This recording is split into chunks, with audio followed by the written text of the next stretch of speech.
الله الرحمن الرحيم. الحمد لله رب العالمين. الحمد لله القائل: وهو الذي ينزل الغيث من بعد ما قنطوا وينشر رحمته.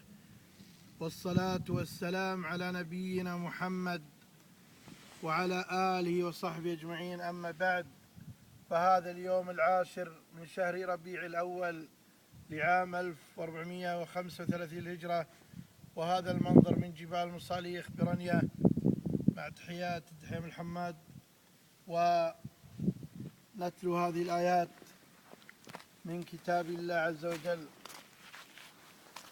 أعوذ بالله من الشيطان الرجيم.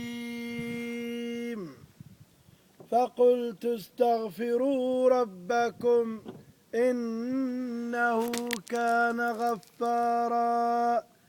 فقلت استغفروا ربكم إنه كان غفارا يرسل السماء عليكم مدرارا ويمددكم بأموال وبنين ويجعل لكم جنات ويجعل لكم أنهارا.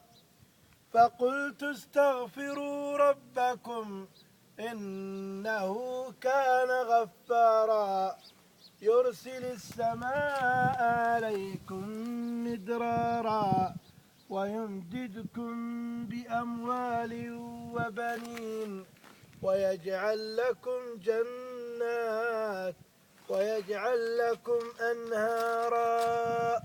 أستغفر الله العظيم، أستغفر الله العظيم الحي القيوم وأتوب إليه عدد خلقه ورضا نفسه وزنة عرشه ومداد كلماته.